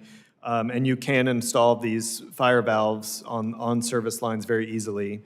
And they have a low melting point polymer that holds the valve open, and when they're exposed to heat, that polymer melts and the valve automatically closes. Because we see in times of emergency, it's often difficult and it takes time to shut off the valves around a system on a distribution system. And so these would, in the case of a fire, whether it be a home fire that started, in the kitchen and spread, or if it's something more widespread like a wildfire through a community, these could mitigate the extra damage caused by the gas service to the homes. Thank you both for your answers, and I yield back. Gentleman yields back. Mr. Owens, you're recognized. Thank you, Chairman Webster and Ranking Member Titus. I want to thank you again for the day's hearing and opportunities to learn about the American industry and innovation. It can be liberated from the yoke of outdated and overregulation. Operating under expired authorizations, pipelines deserve this focus and consideration due to the positive impact they have on everyday lives, heating our homes, cooking our food, to powering American manufacturing. It's important we take these opportunities today to shatter any mistruths about pipelines' impact on the environment. I have a couple of questions and a few comments. Mr. Black, can you explain how pipelines often result in lowering carbon dioxide emissions? Liquid pipelines are primarily powered by electricity. And the other modes that energy could travel over, diesel generates the power for those pumps. It's diesel emissions related to train and truck. So there are less carbon emissions. We are the most environmentally friendly way to move the liquid energy that Americans use. Okay, thank you. I have another question for you. For those who are not aware, pipelines, specifically liquid transmission pipelines, are one of the most heavily regulated industries in this country. Can you describe the multiple layers of safety regulations placed on these pipelines? And do more regulations make people and environments more safe? Well, you're right. Liquid pipelines are very heavily regulated, federal, state, and even sometimes local. It starts right here, right, with oversight over the industry and over PHMSA and telling PHMSA what it should do. And then PHMSA, as the regulator, the enforcer, states can have intra-state regulations. States can partner with PHMSA to be the inspector even of an interstate pipeline. And then in some cases, there are local requirements about pipeline activity or construction. So very carefully regulated, comprehensive set of regulations, few gaps. Okay. I had that last question. Do more regulations make people and environment more safe? If they're smart regulations, right? Sometimes we have PHMSA being maybe 20 years behind. It would be beneficial for the environment if we would update those regulations. But smart regulation absolutely has been contributing to the continued decrease in pipeline safety incidents. Okay. Just have a few comments here. Through various acts passed through this committee, Congress continues to authorize innovative technologies and practices that would improve safety in this field. I want to repeat that. We continue to authorize innovative technologies and practices that would improve the safety. And yet, unfortunately, there's been no implementation of this innovation due to Biden's bureaucratic hurdles. The intended pilot programs never moved forward, and the authorization for programs have laxed. This, unfortunately, is another example of the free market industry moving faster than a non-innovative culture of bureaucratic government. We will never know how much damage could have been mitigated or lives saved if bureaucrats just got out of the way and just let this process move forward. For those who are watching, I just want to make sure you understand what we're seeing here. This is what's called the innovators. This is what you guys do. Every single day of your lives, you have a passion for it. You have interest in things that we don't have interest in doing. And what you expect, very simply, is predictability, to be given an opportunity to give the best service, to get a great reputation, so you can make a great profit, and thousands of Americans benefit from that. We have to recognize that the innovators is where this will be changed. I will say this, I'm thankful that we have a majority now of innovators. People have been in business for themselves. We're on your side. We're gonna figure out how to listen to you and provide innovative legislation. And we have a president who understands what innovation is all about, who wants this industry to drive the world's economy. So I'm excited about where we are today. Just know that we're listening, and we're looking forward to getting more impact from people like yourself, all you stakeholders, to make sure that we truly do make our mark in the world. So thank you so much. I yield back. Gentleman yields back. Mr. Carson. Thank you, Chairman, and thank you, Ranking Member. Thank you all. Regarding our critical transportation infrastructure, including pipeline infrastructure, can you describe some of the most important cybersecurity and information technology challenges that have to be addressed, considering the growing number of malign actors that need to be reeled in? What are your thoughts about the ransomware attacks on entities like the Colonial Pipeline? company, which disrupted gasoline supplies throughout the East Coast. How many of these issues were impacted by insufficient staffing and basically legacy equipment? Are there any specific ways that our committee can provide assistance regarding these issues and vulnerabilities, quite frankly? I could first take a shot at answering that. So from our standpoint, we know it's critically important. We know we're critical infrastructure, so we, as INGA member companies, are trying to take additional steps to help prevent that and try to address it. But my focus is more PHMSA related, so I don't get more into the TSA and various other areas that would be regulatory introduction for additional cybersecurity measures. But we definitely know as an industry it's critically important, and we're taking additional steps to mitigate that concern. You're absolutely right, Congressman. Cybersecurity is very important. The threats are real that pipeline operators face, and they're facing them every day. The way that these operators are trying to address them is through improved cybersecurity technology and defenses, developing industry standards on the use of cybersecurity to protect the SCADA systems that power the operation of the pipeline, and then partnering with governments, CISA, Department of Homeland Security, to help the national security personnel tell us what they can about threats, including in classified settings. Very important to protect our pipeline infrastructure from cyber threats. Congressman, I'd like to touch on cybersecurity when it comes to GIS mapping, because a lot of the questions that we receive when we talk about GIS mapping is, well, how can we protect that data?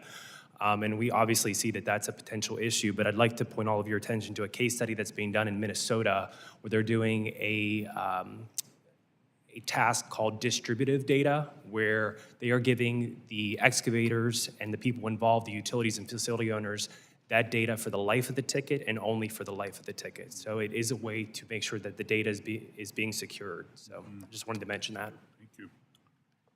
Yes, sir. A little different perspective on cybersecurity. You know, as integrity management regulations require an operator to identify every potential threat against their system. And I don't think cybersecurity has historically been included in those potential threats, but it is a potential threat, and it should be part of an integrity management plan. Yes, sir. Thank you all. Yield back, Chairman.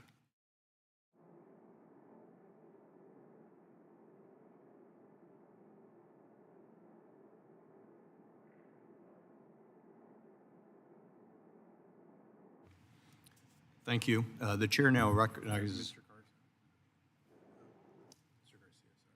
Mr. Garcia. Thank you, Mr. Chairman, Ranking Member, and of course, our four witnesses. I'd like to take a moment to first acknowledge that last week in my district in the town of Cicero, Illinois, there was an explosion and it killed one person. It is, of course, under investigation. The cause of the explosion will be determined in part by that investigation. And of course, it's so important that PHMSA be able to support state pipeline safety inspectors in their work. So let me begin my questions. Mr. Karam, the state of Illinois recently passed a law pausing the development of new carbon dioxide pipelines, as you are probably aware, until a federal safety standard exists for those pipelines. In fact, the bill that this committee passed last year required PHMSA to complete a rulemaking establishing minimum safety standards for gaseous carbon dioxide pipelines. My question is this: why is it important to set federal safety standards before we build more carbon dioxide pipelines, in your opinion? Yeah, thank you for the question. And I want to start by saying that this past Saturday marked the 5-year anniversary of the Denbury failure in Satartia, Mississippi, that sent 45 plus people to the hospital that night 5 years ago. So there are gaping regulatory gaps in the minimum safety regulations for carbon dioxide pipelines. Depending on the phase of the CO2, it wouldn't be subject to any minimum safety regulations. And the regulations fall short in a number of other areas, including emergency response and plume dispersion modeling, impurities, and a host of other areas. And that draft PHMSA rule that was submitted for publication did a good job addressing most of those risks. Now, there is a congressional limitation on PHMSA's authority, the non-application clause, that says that PHMSA cannot adopt design, construction, or initial testing standards on existing pipelines. So knowing that we have these regulatory gaps, some of them would fall under design or construction standards. Any pipelines that get built before those new standards come out, those design and construction standards, if they're included in PHMSA's rule, would not apply to what's already built. And so we are just encouraging PHMSA to move quickly on its rulemaking so that any pipelines that are built will be following the modernized standards. Thank you. My next question has to do with the proposed safety rule issued by the Biden administration as required by the 2011 Pipeline Safety Law, but currently placed on hold. One provision of the proposed rule focused on the right-of-way of carbon dioxide pipelines, specifically for a pipeline right-of-way within 2 miles of any building. Operators would be required to justify why that pipeline location was chosen. In addition, the proposed rule would have required those operators to establish an emergency planning zone extending 2 miles on either side of their pipelines to make sure that there's a plan in case of an emergency. I believe we can and must do more to ensure rigorous safety standards and transparency with communities that are impacted by these pipelines. My question, can you talk about the consequences, Mr. Karam, to local communities if the proposed rules don't move forward? Sure. Well, I think that those proposed rules did a good job addressing many of the regulatory gaps that we've identified and that we're concerned about and think could lead to increased failures. And by not adopting those rules, we think that communities could be left with less protection. And so we do worry about that. Thank you very much. Mr. Chairman, I yield back. Thank you. The gentleman yields back. The chair now recognizes Mr. Westerman for 5 minutes of questions. Thank you, Mr. Chairman. Thank you to the witnesses for being here today. An important subject when we talk about pipeline safety and innovation for the future. But, you know, an area of concern that I have is us actually being able to build pipelines. We already know they're a very safe and efficient way of transporting gases and liquids. Yet we have a burdensome permitting process that makes it very difficult to build new pipelines here in our country. And we have probably a bigger need for more pipeline distribution systems than we've ever had, especially when you look at the demands for more electricity and what are we going to use to generate that electricity. We have an abundant amount of natural gas here, but if we can't move it to where it's needed, then it doesn't do us nearly as much good. So what I would like to ask each witness is how you perceive if permitting delays are driving up prices, if all this duplicative permitting and the judicial review process, does that add anything to safety of pipelines? And what reforms specifically in the permitting area do you think would be beneficial for being able not just to make pipelines safer, but to be able to build more pipelines? I'll start with you, Mr. Black. Thank you, Congressman, and I represent Liquids Pipelines, and I want to thank you for your personal leadership on permitting reform. You're absolutely right, it's very important. As we've been discussing today, the pipeline is the safest mode of transporting liquid energy that Americans use, so if we can expand pipelines, we're improving safety. On permitting reform, we support, and this will not be a surprise to you, quick decisions by permitting agencies, judicial reform, so entire permits are not thrown out by some small provision, and then continued use of the nationwide Permit 12 process for pipelines. If we can move better permitting reform that allows for durable permits, we'll be able to expand the safest energy transportation infrastructure we have. Thank you, Mr. Black. Mr. Taylor? Thank you, Mr. Congressman. As Mr. Black stated, again, very similar situation for the natural gas side. We definitely need permitting reform. We would definitely support that. Obviously, we'd like to advance our projects as quickly as we can. One step we could take in the very quick would be the classification rule. Again, that would free up some additional capacity because that would allow maximum allowable operating pressures to be reinstated back to where they originally were, and that's going to build some capacity within existing pipeline infrastructure. So that would be extremely helpful for us.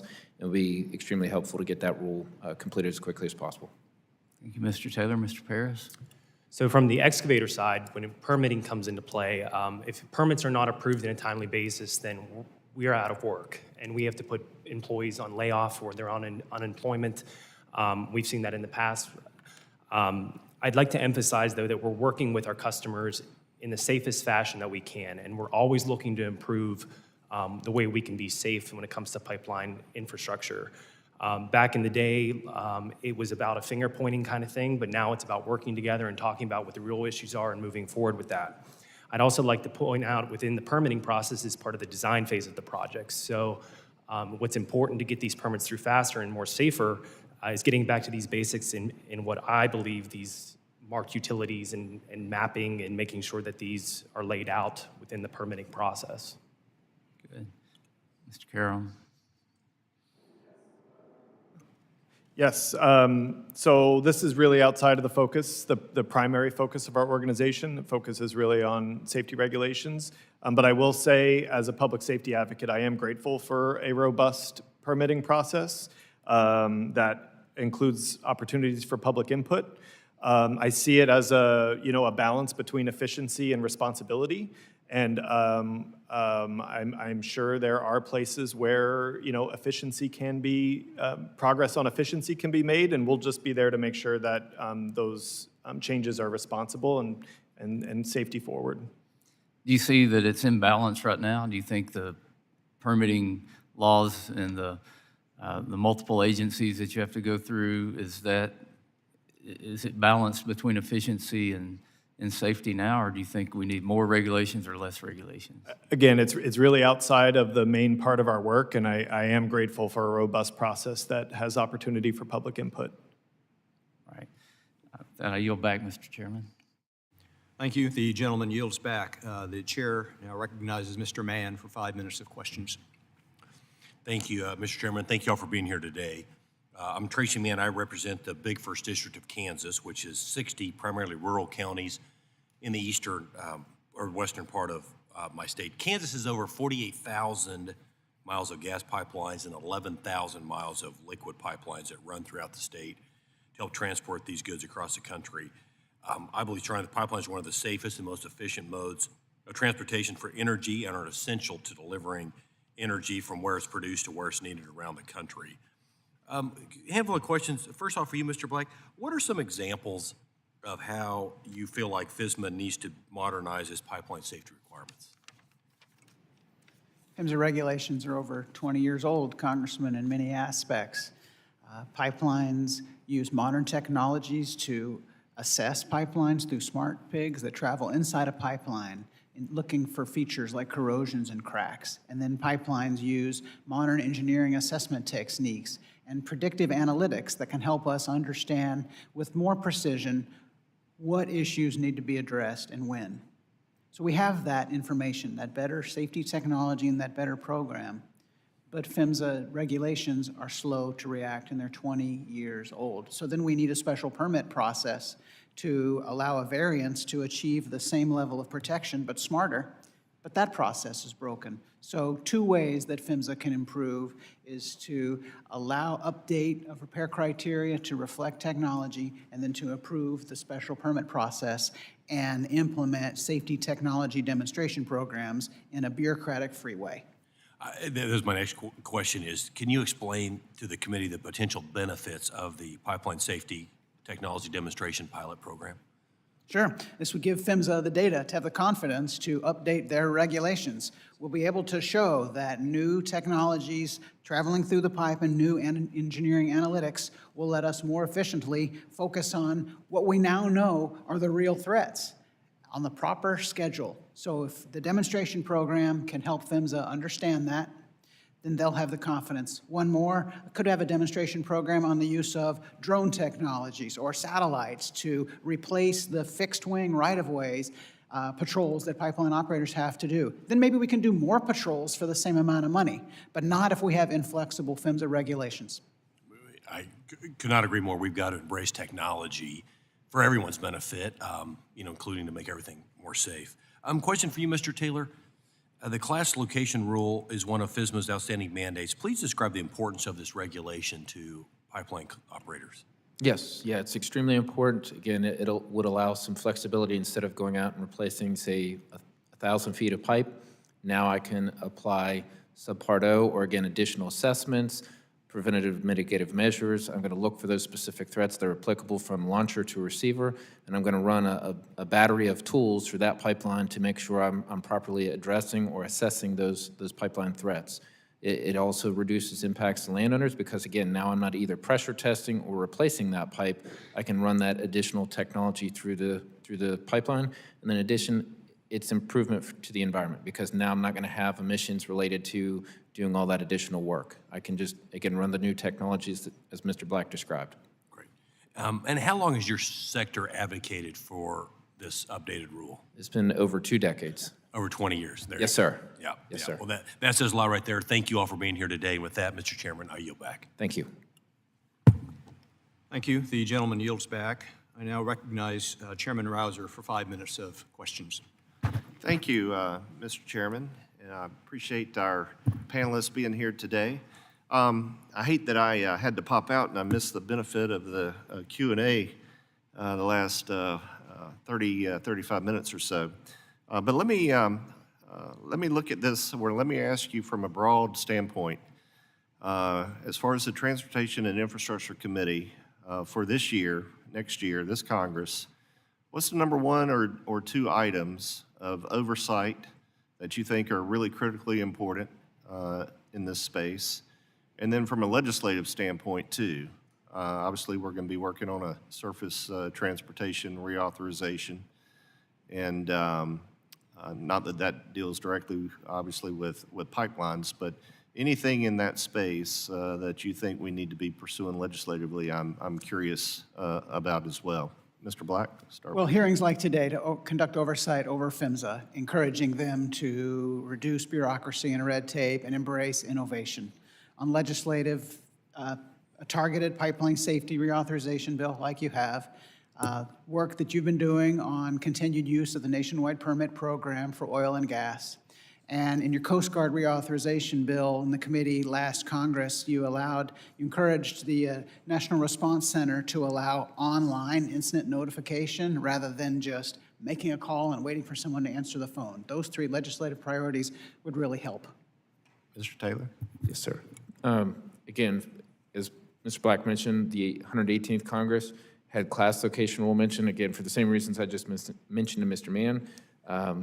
The Technical Standards Committee, having that more frequent meeting with the GPAC, LPAC, that would, again, advance pipeline safety, discuss new technologies, look at what's working, what's not, and find opportunities to improve.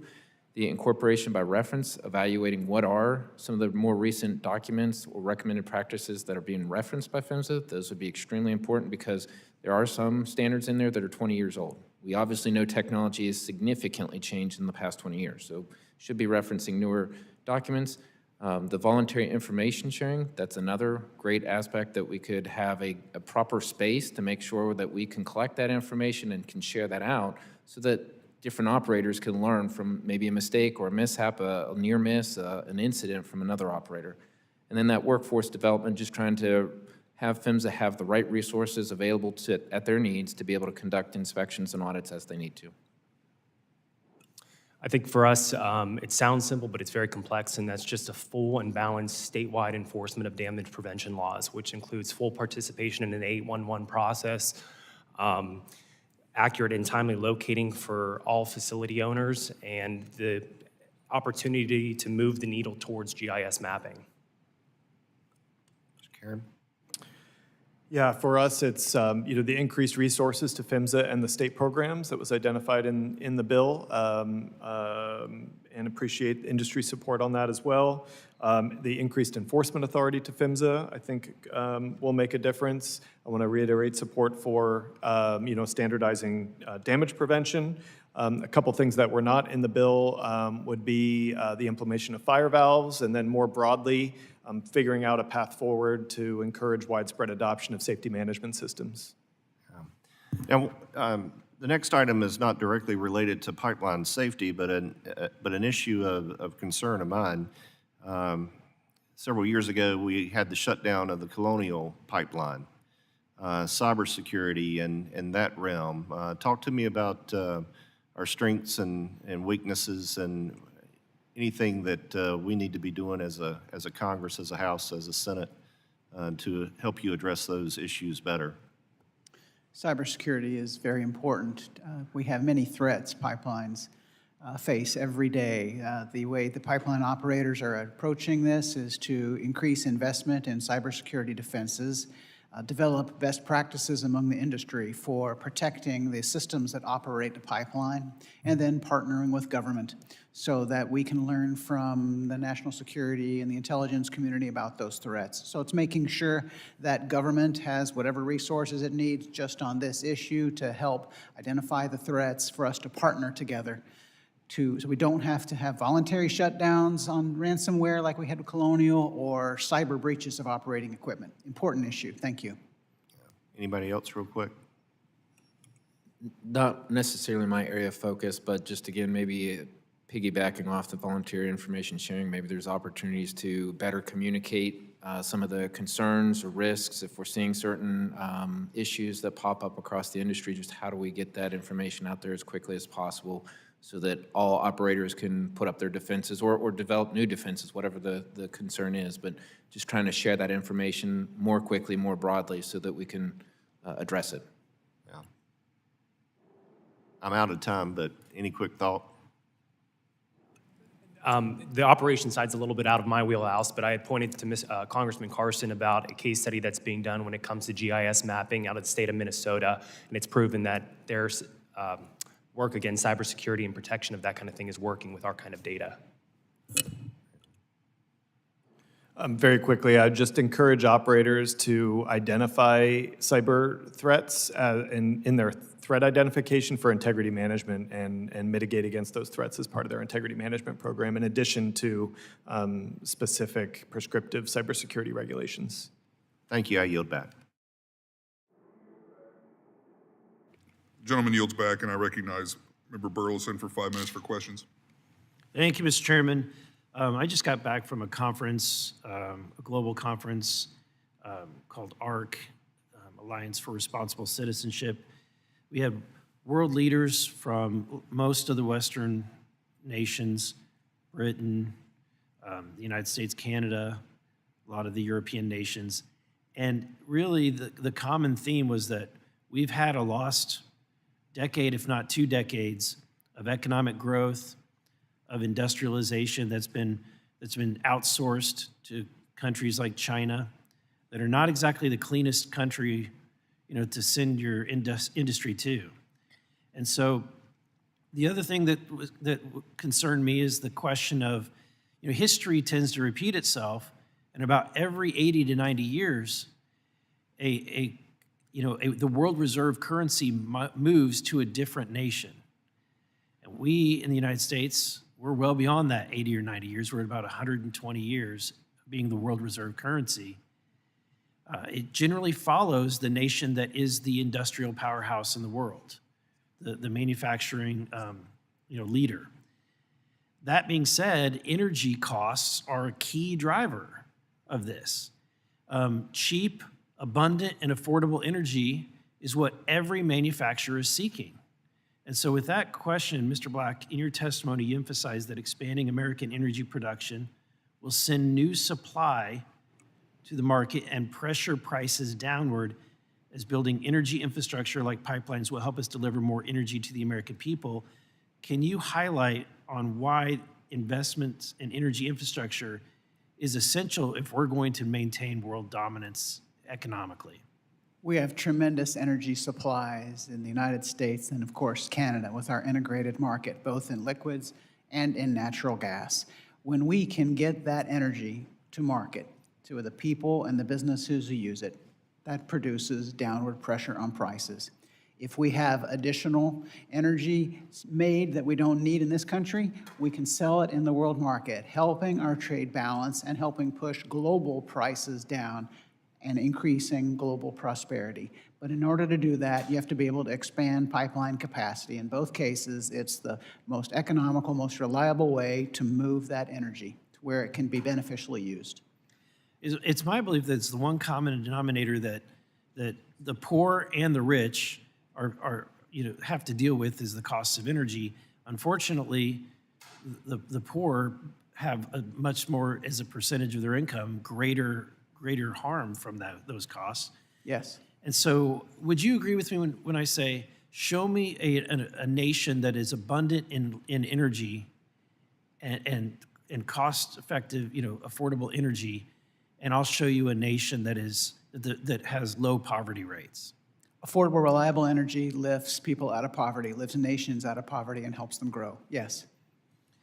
Let me ask this. As far as you mentioned in your testimony that smart pipeline policies will promote the pipeline energy infrastructure that we need to deliver and keep American energy dominance. Can you describe what is smart pipeline policies? Well, one is making targeted improvements to PHMSA rather than adding new mandates, harsh penalties that aren't called for. If we can help the public understand that the pipeline network, liquids and gas, is well regulated and it's safe, there will be more support for that pipeline expansion. We need PHMSA on the case showing that they're doing things, that they are holding companies accountable, and that they are reassuring the public that pipelines are safe. We'll be able to expand pipelines better than we have been. Thank you. Mr. Taylor, in your testimony, you highlight the important role that the Gas Pipeline Advisory Committee plays, and yet, since 2021, that committee has only convened 3 times. How often are they supposed to convene? The charter states they should be meeting approximately 4 times per year. So obviously not meeting that charter.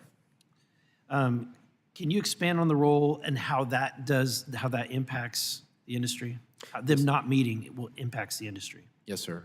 So it definitely impacts the industry because, again, you can get different thought processes involved. Obviously, there's public, there's the industry, there's PHMSA. So you're getting the different players involved and discuss key safety concerns, advancements, technology changes. So you're just trying to look at the regulations and figure out how can we continue to move and strive for zero incidents across the industry. Thank you, Mr. Taylor. Thank you, Mr. Chairman. I yield back. The gentleman yields back. I recognize myself for 5 minutes of questions. First, I want to thank Chairman Webster and Ranking Member Titus for holding this hearing today, and thank you to the witnesses for your testimony and insight.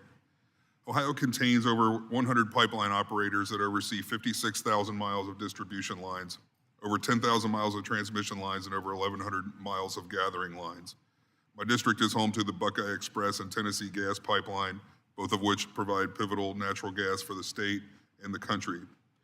The large network of pipelines, I am proud to work with my colleagues on this committee to pass legislation that ensures that our pipelines are safe across the great state of Ohio and the nation.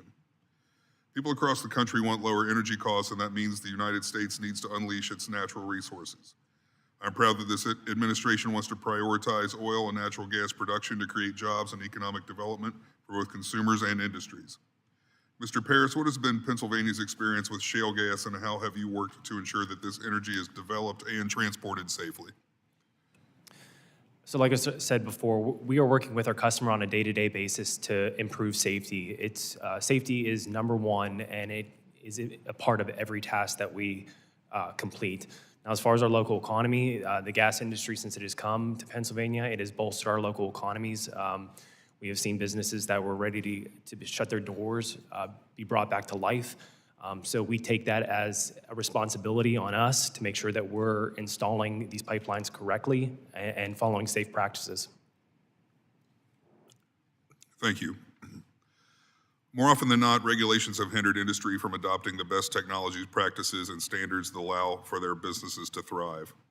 I was disappointed to learn in your testimony, Mr. Black, about how the Pipeline Safety Technology Demonstration Pilot Program was created to test some of the latest and advanced inspection programs and analytics was ineffective because of the previous administration's practices and policies. Mr. Black, could you please elaborate on the benefits of this program if it were to be implemented properly?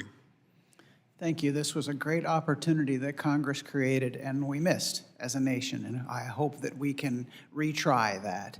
The Pipeline Safety Technology Demonstration Program was put by PHMSA into the special permit process, and the special permit process is broken. There are conditions unrelated to variances that are requested. There are delays. There were unusual procedures for temporary R&D programs that we just don't need. So if Congress can reauthorize the Pipeline Safety Technology Pilot Demonstration Program and tell PHMSA, don't apply those unnecessary conditions, let's get to work, let's find a way to benefit from the newer technologies and improve PHMSA regulations. But we'll need congressional action. Thank you. Is there anyone on the panel that disagrees that that Congress should re-implement this program? Okay, thank you. I yield back.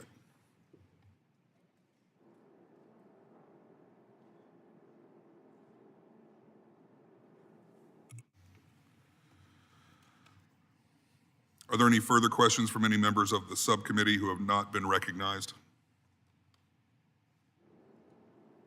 Seeing none, that concludes our hearing for today. I would like to thank each of the witnesses for your testimony. The subcommittee stands adjourned.